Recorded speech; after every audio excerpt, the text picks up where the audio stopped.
Good morning. Thanks for joining the Daily Rundown. I'm Kara Rucker. Top stories we're following. Former President Jimmy Carter is receiving home hospice care, and Meta unveils a new Facebook and Instagram subscription service. But our top story this morning, President Biden has made a surprise visit to Ukraine's capital today as the war nears 1 year. This is Straight Arrow News, unbiased, straight facts.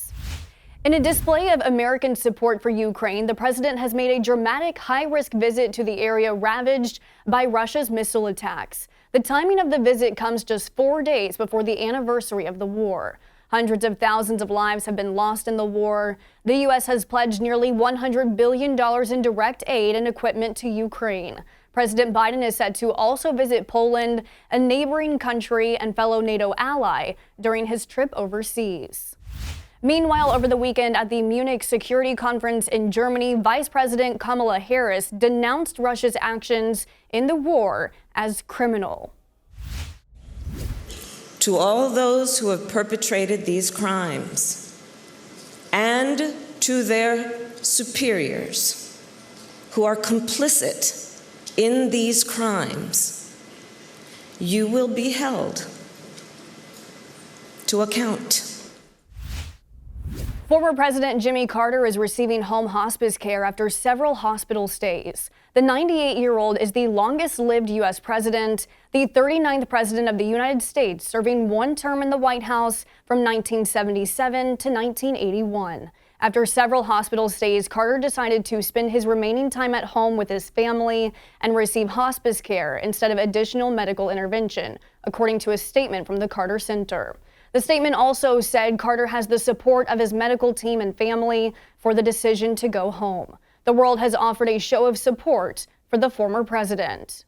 I just brought my sons down here today to pay respect to President Carter and to teach them a little bit about how great of a humanitarian he was, especially in the later ages of his life. Not every day that you get to be so close to a place where a president lives and did so much great work. President Biden tweeted, quote, "We admire you for the strength and humility you have shown in difficult times. May you continue your journey with grace and dignity, and God grant you peace."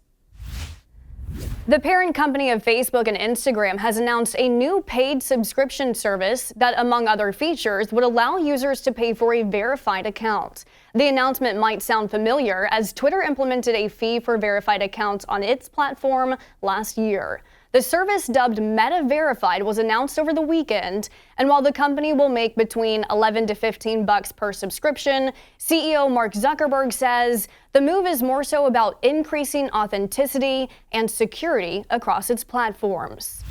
A soft launch begins this week in Australia and New Zealand, testing the waters first before going global with the new social media subscription plans. Japan is calling for an emergency meeting of the United Nations Security Council after North Korea fired 2 ballistic missiles toward Japan on Monday, following an intercontinental ballistic missile fired by the North on Saturday.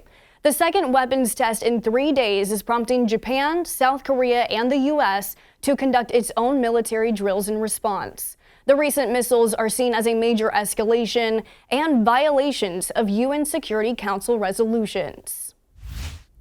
A record number of guns were intercepted at U.S. airports last year. At airport checkpoints, more than 6,500 guns were being improperly stowed in passengers' luggage.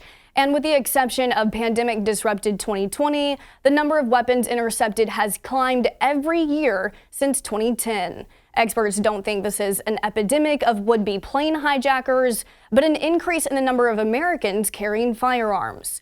According to TSA, interceptions are more frequent in states with laws more friendly to carrying a gun. The top 10 cities for gun interceptions last year included Dallas, Austin, Houston, 3 airports in Florida, Nashville, Atlanta, Phoenix, and Denver.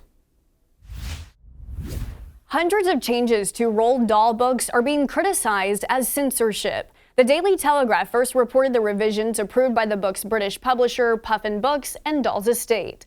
Classic children's books like Charlie and the Chocolate Factory, The Witches, and Matilda are receiving a few alterations. The words fat, ugly, and crazy are being scrapped from its pages after nearly 60 years since some books were first published. References to boys and girls have been changed to people or children. New passages not written by Doll were added to the text to offer more context when needed, according to the publisher. Proponents of the changes say it protects young people from hurtful stereotypes, while critics are calling it censorship. These are your top headlines on this Monday morning. Thanks for watching the Daily Rundown with Straight Arrow News. We're on a mission to bring back trustworthy journalism by only serving you, not an agenda. We'll see you back here tomorrow morning. Until then, I'm Kara Rucker. Have a great day.